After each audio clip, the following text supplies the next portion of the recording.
So this story that we're reading in Exodus 19, it's what's happening in this moment is there's a guy named Moses, and some of you have heard him before, and he is called by God to free his people, the nation of Israel, who at this point had for hundreds of years been slaves in Egypt.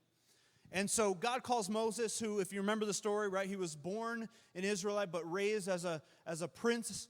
And God kind of has this crazy burning bush miraculous moment where he calls him, and Moses goes, and God does this crazy deliverance of them through all these plagues, right? And then they go, and the Red Sea parts, and they walk through. It's this crazy story. And now we come to where we read this morning, where the Israelites have made it through. They made it out of slavery. They've come to this place called Mount Sinai, which is this big mountain, and the presence of God is visible at the top of the mountain. And God calls Moses to come up to the mountain. He's going to speak to Moses, and then Moses is going to tell the people what God has said. This is the first proclamation of God to his people after being led out of slavery. This is a profound moment in the Old Testament and in the story of Israel. In fact, there's an Old Testament scholar named Alex Mateer who said this story that we just read is one of the best depictions of the gospel in all of the Old Testament. This is a profound moment where God is speaking to his people. And he says something really interesting. He says, "You yourselves have seen what I did to Egypt and how I carried you on eagle's wings and brought you to myself." So God starts off, and the first thing he says is, I want to introduce to you a new order, a new way of doing things. See, in ancient culture, here's what they believe. Here's what Israel would have, in all their time in slavery and captivity under Egypt, they would have been surrounded by every other nation which believed in multiple gods. They had gods for all kinds of things. In fact, the story of the plagues is God attacking every single god of Egypt, or all the top gods. That's really what that story is about. And so they had all these different gods, and their belief in those gods was a thing called a symbiotic relationship. Right? So what they believed about the interaction between gods and man was this. It was kind of like, I'll scratch your back if you scratch mine. The idea that a God would love people was totally foreign. They didn't believe that. What they believed is, we as people have to appease the gods. We have to do things so that the gods will give us what we want. So I'll help you by doing things like sacrificing. I'll help you by doing rituals and performances so that you help me. And so this is what every ancient culture believed about gods and humans. And so they would do this. They would give sacrifices so that the gods would give them more crops and more kids and all of this stuff. So I'll help you if you help me. The idea that people would love their gods or that gods loved people was totally foreign. So that was the order that they believed. And God comes in and he says, I'm going to make you into my people. I'm going to give you a new identity. But this identity is going to be based on a new order. It's the gospel order. And he starts off by declaring, he says, you yourselves have seen what I did to Egypt, how I carried you on eagle's wings. In the Hebrew, that term eagle's wings, what it means is it's this declaration of a supernatural rescuing. So God starts off by saying, I want to make it very clear that I rescued you. You didn't rescue yourself.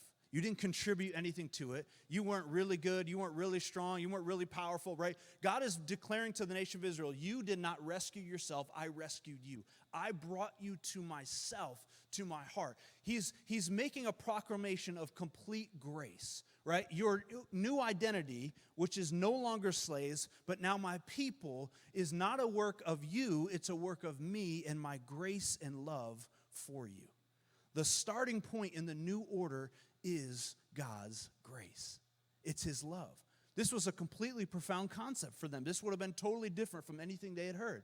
It starts with grace. I did it, not you. You didn't work towards it. You didn't contribute to it. It was my work. He then goes on, though, and he says this, now if you obey me fully and keep my covenant. So the second thing he leans into now is the idea of obedience. But notice what he says. It's obedience that comes out of grace, not the other way around. See, in their culture, in their world, you obeyed to get grace. I obey God so that God doesn't strike me down or doesn't punish me or gives me what I want. My obedience is only selfishly motivated to get what I want. But God now comes with a new order and he says, no. You obey because you have grace. You don't obey to get identity. You obey because you have identity. It's a totally transformative principle. It's the gospel order. It's a brand new way of thinking. I don't serve God to get things. I serve God because I have everything in him. I don't obey God so that he's happy with me and pleased with me and will give me stuff. I obey God because he already has done that. It's because of the gospel that then I obey, not my obedience to get things. This is a brand new order. And then he goes on and says, if you do that, if you obey, you'll be my treasured possession. The final idea here, right, is the idea of blessing.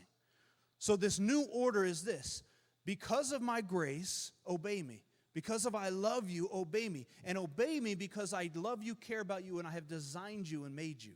Now, sometimes we think about obedience as like God up in heaven with a hammer, right? Just waiting to slam us down when we make a mistake. But that's not what he's saying. What he's saying is, I made you, I rescued you, I love you and care about you. And if you obey me, it will be good for you. If you operate in the way that I've created you to operate, you will have blessing in your life. Like any designer who makes something, they make it to operate in a certain way, right? The same is with us and with God. So if we obey him, we have blessing because we're walking in the way that God designed us to walk. And if you read on through the rest of the Old Testament, it's a story to the nation of Israel of how they are to obey God. In every area, whether it's sexuality, whether it's finances, whether it's interpersonal relationships, marriage, God begins to lay out to them how they are to obey. So the introduction of the new order is this idea of this gospel order, which is, number one, grace, number two, obedience, and number three, blessing.